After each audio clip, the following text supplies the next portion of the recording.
Students, तो देखिए बेटा हमारा लेसन ये खत्म हो चुका है। कल मैंने आपको पढ़ाया था कंजर्वेशन ऑफ एनर्जी और उसके लॉज को आपको डायग्राम के थ्रू समझा भी दिया था। ठीक है बेटा, अब हम इसके क्वेश्चन आंसर्स को सॉल्व कर रहे हैं। किस चीज को बेटा? क्वेश्चन आंसर्स को। तो देखिए हमें स्टार्ट करना है क्वेश्चन नंबर सेकंड से।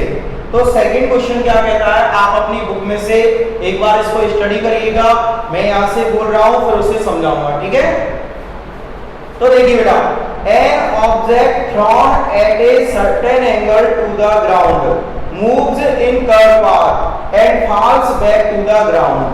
वो क्या कह रहा है, एक ऑब्जेक्ट है उसको ऊपर की ओर फेंका गया है। कहाँ हो बेटा? ऊपर की ओर, और वो वापस कहाँ आ जाता है? जमीन पर आ जाता है। ठीक है बेटा, तो देखना उसने क्या कहा है, an object is thrown and it comes back to the ground, ठीक है। तो देखिए बेटा, अगर इसका डायग्राम बनाए तो इस ऑब्जेक्ट को यहां पर फेंका गया है, ठीक है, और ये वापस कहां पे आ जाता है? यहीं पे आ जाता है। ठीक है, तो देखिए बेटा, the initial and final points of the path of the object lie on the same horizontal line, यानी इसका इनिशियल पॉइंट और फाइनल पॉइंट दोनों एक ही लाइन पर है, यानी सेम लाइन पर है, सेम डायरेक्शन में है। ठीक है बेटा, मान लीजिए इसकी हाइट कितनी है? h।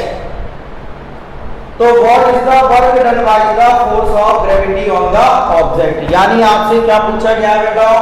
इस कंडीशन में आपसे पूछा गया है w पूछा गया है। क्या पूछा गया है? w। अब देखिए बेटा, w का फॉर्मूला क्या होता है? जब ग्रेविटी होती है तो w का फॉर्मूला होता है बेटा mgh। क्या होता है? mgh, जिसमें से g की वैल्यू कितनी होती है? g होती है, m होता है ऑब्जेक्ट का मास। मान लीजिए ऑब्जेक्ट का मास कितना है? m। समझ गए इस क्वेश्चन को? ऑब्जेक्ट का मास कितना है बेटा? m। अब हमने इसको यहां से फेंका था कितनी हाइट पर? h हाइट पर, और ये वापस कहां पे आ गया? इसी पॉइंट पर आ गया। कितने पॉइंट पर आया? इसी पॉइंट पर। तो बेटा वापस h पॉइंट पर चल के आया नहीं आया? ठीक है, वापस कौन से पॉइंट पर चलकर आ गया? h पॉइंट पर।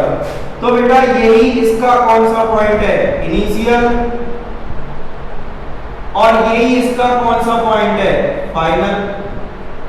कौन सा पॉइंट है ये? फाइनल पॉइंट भी है और इनिशियल पॉइंट भी है। कैसे? समझो, इस पॉइंट से ऑब्जेक्ट को फेंका गया था और वापस इसी पॉइंट पर ये ऑब्जेक्ट वापस आ रहा है। तो बेटा इनिशियल पॉइंट भी सेम है और फाइनल पॉइंट भी सेम है।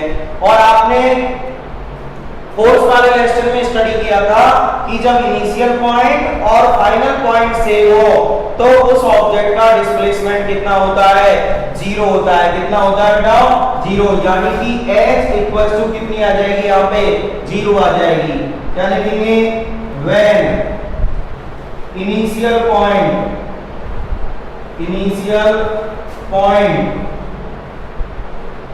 And final point are same, तो डिस्प्लेसमेंट क्या होता है बेटा? डिस्प्लेसमेंट इक्वल टू कितना आता है बेटा? जीरो। डिस्प्लेसमेंट कितना हो जाता है? Zero. So h equal to zero. h भी कितनी हो जाएगी? जीरो। अब आप w के फॉर्मूले में रखिए, ऑब्जेक्ट का मास है m, ग्रेविटी है g, लेकिन हाइट कितनी है? जीरो। तो बेटा कितना आ गया? जीरो आ गया, यानी इस ऑब्जेक्ट पर वर्क कितना किया गया है? जीरो वर्क किया गया है। आया बेटा समझ में? दोबारा समझिए, उसने कहा था ऑब्जेक्ट को थ्रो किया गया है और वो वापस ग्राउंड पर आ जाता है।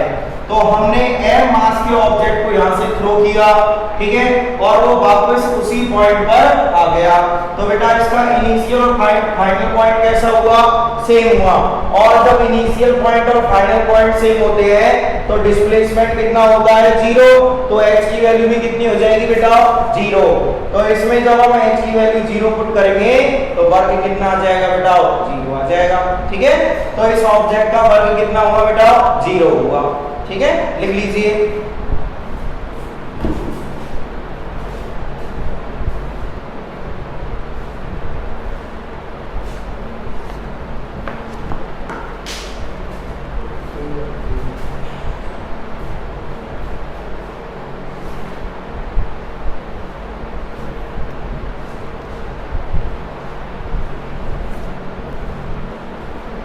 यस, अब देखिए बेटा क्वेश्चन नंबर 3।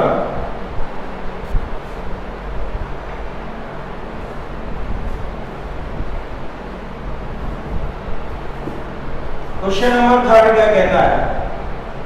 ए बैटरी लाइट्स ए बल्ब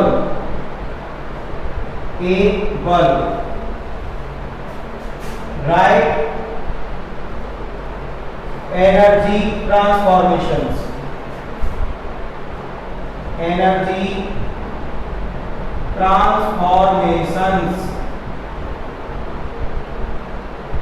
ठीक है बेटा, एनर्जी का ट्रांसफॉर्मेशन लिखना है। अब देखिए बेटा आंसर, आप सभी जानते हो कि बेटा बल्ब को जब जलाया जाता है तो बल्ब को कौन सी एनर्जी प्रोवाइड कराई जाती है? Electrical energy. कौन सी एनर्जी बेटा? इलेक्ट्रिकल, क्योंकि हम उसको इलेक्ट्रिसिटी प्रोवाइड कर रहे हैं। तो इलेक्ट्रिसिटी में कौन सी एनर्जी होती है? Electric energy. और जैसे ही हम उसको जलाते हैं तो बेटा उसमें क्या आती है? लाइट। तो कौन सी एनर्जी आई? Light energy. अब आप उसको देखिएगा बेटा कि जब हम थोड़ी देर जलाते हैं तो वो कैसा हो जाता है? गर्म हो जाता है। और गर्म होने का मतलब कौन सी एनर्जी होती है बेटा?